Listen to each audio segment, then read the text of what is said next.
저대전략 세워보겠습니다. 신한금융투자의 손영채 차장입니다. 안녕하세요. 네, 안녕하세요. 네, 이렇게 파도가 막 와서 어프어프하면서 한 파도를 잘 보냈는데 이제 다음 파도가 또 눈앞에 와 있는 것 같은 요즘에 그런 생각이 듭니다.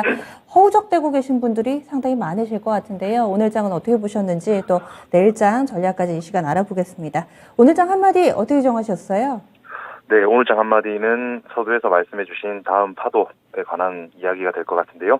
드디어 다가온 3월 FOMC 회의로 제목을 정해보았습니다. 네, 이렇게 잡으신 이유는요? 우선 우리 시간으로 17일 목요일 새벽 4시에 결과가 공개되는데요. 그 이후에 파월 의장의 기자회견이 이어질 예정입니다. 인상의 어떤 폭이나 향후 전도표에 이목이 집중되고 있는 그런 상황인데요. 이와 함께 양적 긴축, 즉 QT에 대한 구체적인 내용과 우크라이나 사태로 인한 경제, 물가 전망을 확인할 수 있는 그런 자리가 될 것 같습니다. 현재 컨센서스 상 25bp 인상과 연내 7회 미만의 금리 인상 가능성이 가장 높은데요. 이미 예상된 금리 인상의 강도 그리고 폭이라는 점에서 불확실성 해소와 안도감 유입으로 낙폭이 진정될 수도 있습니다.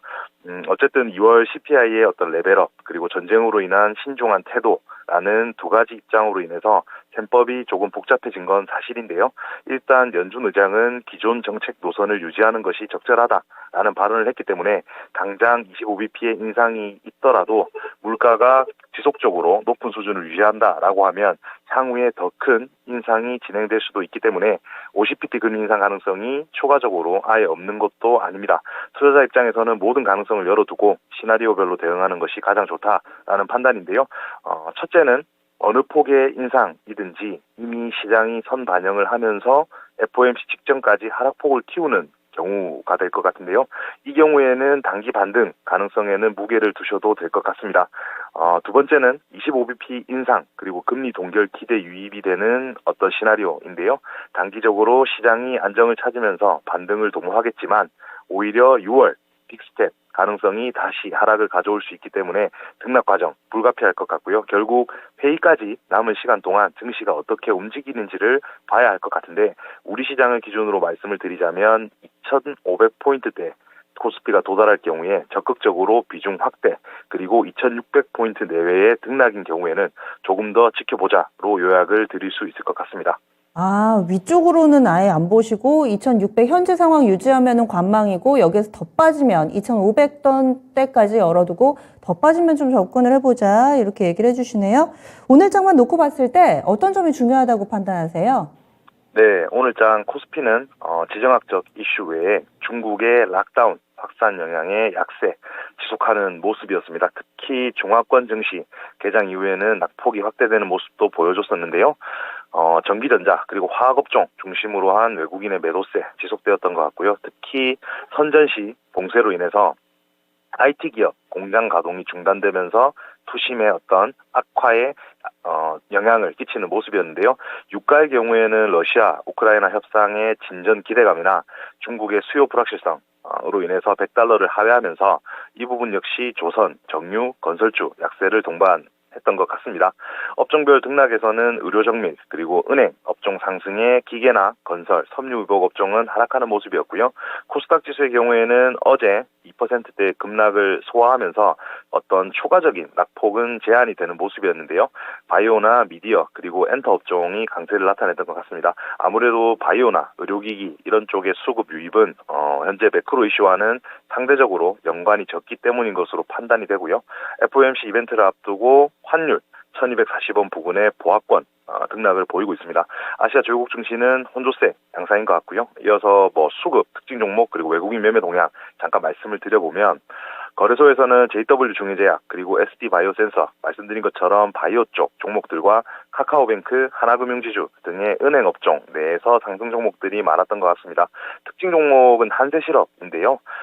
제품 믹스 개선이나 미국 의류 판매 강세 기반의 어떤 수요 증가 그리고 베트남 가동 재개에 따른 수율 개선 등의 이유로 최고 실적 기대감 대비 저평가 밸류까지 부각되어서 상승하는 모습 보여줬습니다.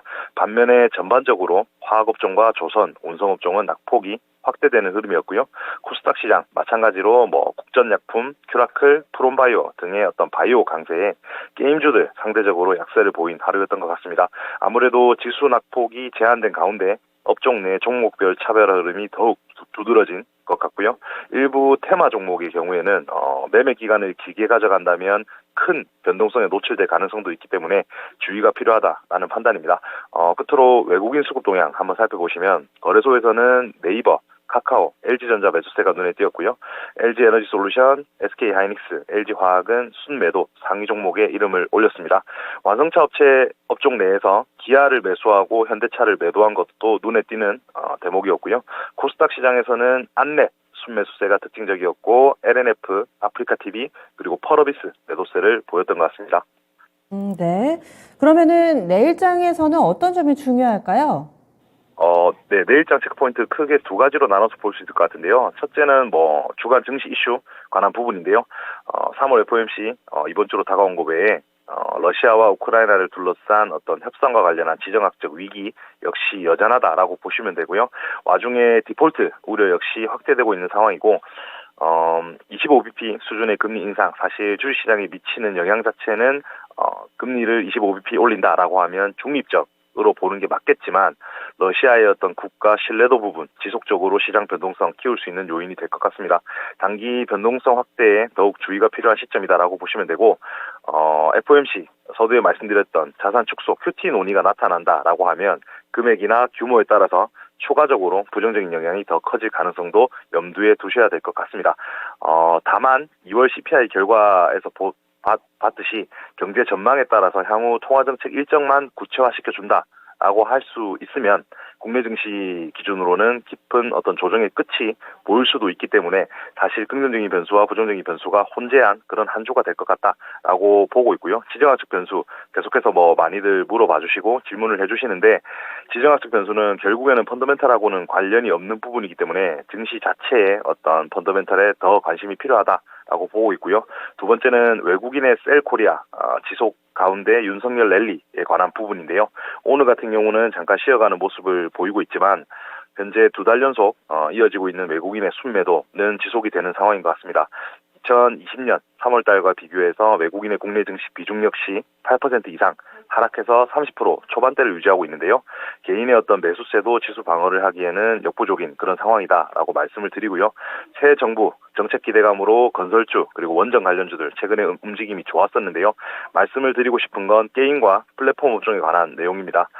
카카오와 네이버 반등은 주가의 과도한 하락이든 플랫폼 기업 규제 완화 이슈든 어쨌든 반가운 내용인 것 같고요. 가상자산 활성화 공약 역시 해당 업종의 호재로 작용할 수 있는 내용인 것 같습니다.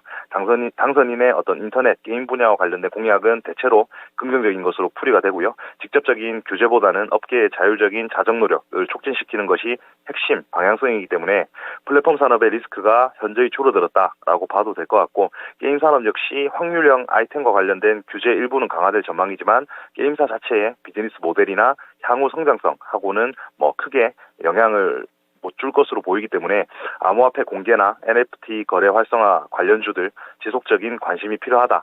주가는 밀리지만 추가적으로 매수할 수 있는 혹은 비중을 늘릴 수 있는 관심이 필요하다라는 생각입니다. 요즘에 중국이 너무 많이 빠지는데 이건 괜찮다고 보세요? 중국 쪽 관련한 부분들은 항상 이슈가 되어 왔는데요. 어쨌든 이번 주와 3월 달을 놓고 본다면 더욱 집중해야 되는 부분은 FOMC라고 개인적으로 생각을 하기 때문에 FOMC 결과나 내용에 더 이제 주목을 하시는 게 맞겠다라는 생각입니다. 네. 그러면은 전략 세워주세요. 네, 내일장 투자 전략 조정은 언제까지 그리고 진입은 언제부터에 대한 말씀을 드려야 할 것 같습니다. 우크라이나 전쟁 직전일이었던 2월 초 종가 2719포인트대보다 낮은 구간에 있는 현재 지수지만 전쟁 발발 후 장중 최저점은 1월 28일 올해 최저점보다는 높은 수준에서 형성이 되어 있습니다. 1월 말 기준으로 지수의 PBR 1배, 한 배 구간은 2600포인트, 서두에서 말씀드렸던 정도 수준인데요. 이익 전망치가 본격적으로 낮아졌던 시점을 뺀다면 코스피는 이를 크게 하회하지는 않고 있는 상황입니다. 물론 글로벌 분위기상 이익 전망의 초과적인 하향 조정을 배제하기는 어렵겠지만 2018년 고점대의 지지를 확인을 했고요. 이미 수급상 과매도 국면에 진입한 것은 맞기 때문에 추가 하락하는 것 역시 쉽지 않을 것으로 보입니다. 결국 단기 변동성은 대외 변수의 흐름이 결정을 하겠지만 글로벌 증시 가운데서 상대적으로 견조한 흐름을 보이고 있다는 점도 간과해서는 안 되는 긍정적인 부분인 것 같고요. 결론적으로 지수 2600포인트대에서의 매도는 실익이 없을 확률이 높을 것으로 생각이 되고요. 고유가 등의 어떤 에너지 가격 부담이나 경기 둔화로의 전이 우려감 여전히 남아있지만 5월달 20대 대통령 임기 시작 그리고 6월 지방선거 등 국내 경기 부양을 위한 어떤 정책과 그에 따른 기대감 커질 수밖에 없는 상황인 점을 고려한다면 업종별로 종목별로 상황은 다르겠지만 3월 중순을 기점 이번 주를 기점으로 해서는 조금 더 자신감을 내비쳐도 된다. 될 것 같다라는 생각이고요. 주변 환경이 우호적이라기보다는 이보다 더 나쁠 수 있을까 하는 관점으로 접근해보자라는 말씀을 드리겠습니다. 저금리의 수혜였던 성장주보다는 단기나 어떤 중기적인 관점에서는 삼성전자를 위시한 가치주들의 흐름이 상대적으로 빠르게 개선될 가능성이 높아 보입니다. 네, 가치주 쭉 보시네요. 다음 주 이 시간에는 조금 달라진 시장 모습이었으면 하는 바람입니다. 오늘 말씀 고맙습니다. 네, 감사합니다. 네, 신한금융투자의 손영철 차장 이야기 들어봤고요. 2600선대에서 지금 파는 건 실익이 없을 거다 이런 시각으로 보고 계시네요. 그리고 역시나 FOMC 중요성 2번, 3번 강조해도 모자람이 없죠. 그 이후에 시장 분위기가 달라질 수 있는 가능성 내다보고 있습니다. 절대 전략까지 세워봤습니다. 요즘 들어서 지수도 빠지고 여러분들 힘도 빠지고 그런 장입니다. 하지만 어느 정도 이제 좀 해뜰 때가 다가오지 않았나라는 시각의 이야기들도 있으니까요. 너무 우리 시장 버려만 두지 마시고요. 계속해서 따라가시면서 또 기회를 엿보시기 바라겠습니다. 종목 고민에 이어지는 진짜 쉬운 진단 시간을 봐드릴게요. 그리고 토마토TV 라이브 들어가시면은 또 여러 종류의 또 전문가들의 무료 온라인 공개 방송도 잘 활용해 보시기 바라겠습니다. 지금까지 다양한 투자 판단에 대한 도움 말씀드렸고요. 종목의 상승 하락을 보장하지는 않습니다. 내일 뵙겠습니다. 고맙습니다.